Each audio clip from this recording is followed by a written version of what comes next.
দুই খেলার দুই ইতিহাস সেরার মিলন মেলা। সচিন টেন্ডুলকারের সাথে লিওনেল মেসির এই ঐতিহাসিক ছবিটা অমূল্য সেটা না বলে দিলেও হচ্ছে। মুম্বাইয়ের ওয়াংখেড়েতে মিলন ঘটল দুই গ্রেটেস্ট অফ অল টাইমের। নানান কারণেই দুজনের ক্যারিয়ারের মধ্যেও অনেক মিল। দুজনেই একটা আরাধ্য বিশ্বকাপের জন্য বছরের পর বছর অপেক্ষা করে গেছেন। অনেক হৃদয় ভাঙার গল্পের পর ঈশ্বর দুজনকেই বিশ্বকাপ জেতার স্বাদ আস্বাদন করিয়েছেন ক্যারিয়ারের একেবারে সায়ান্নে এসে। মেসি ওয়াংখেড়েতে প্রবেশের পর মাঠের সাউন্ড সিস্টেমে বলা হচ্ছিল, the goat is here and the goat is also here. ভিন্ন দুই খেলার দুই কিংবদন্তি লিওনেল মেসি ও সচিন টেন্ডুলকারের দেখা হয়ে গেল ওয়াংখেড়ের এই মঞ্চে। দুই খেলার দুই মহারথীর জার্সি নাম্বারও আবার 10। দুজনের মিলটা এখানেই শেষ নয়, ক্যারিয়ারের যাত্রায় অদ্ভুতভাবে যেন মিল পাওয়া যায় দুই কিংবদন্তি। যদিও খেলাটা ভিন্ন, দুজন বিশ্বের দুই প্রান্তের মানুষ, কিন্তু পথটা কোনো না কোনোভাবে যেন মিলেই গেছে। মেসিকে উপহার হিসেবে 2011 বিশ্বকাপ ফাইনালের জার্সি উপহার দেন সচিন।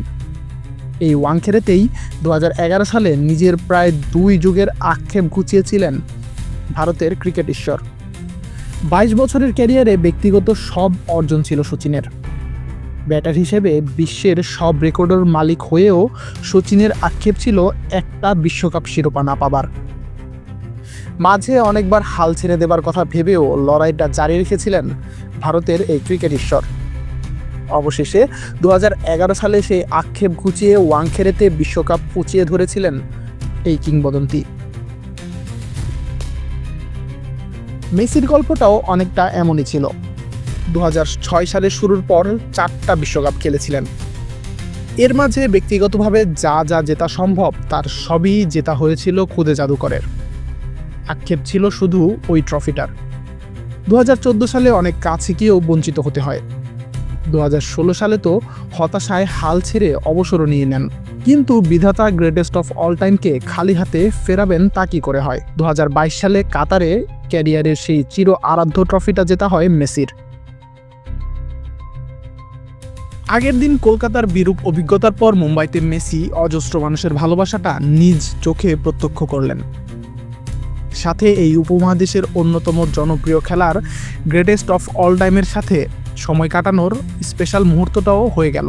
মুহূর্তটা স্পেশাল উপমহাদেশের সব দর্শকদের জন্য। 10 নম্বর জার্সি পরা দুই গ্রেটেস্ট অফ অল টাইমের সাক্ষাৎ বলে কথা। আশিকুর রহমান শান্ত, ডি স্পোর্টস।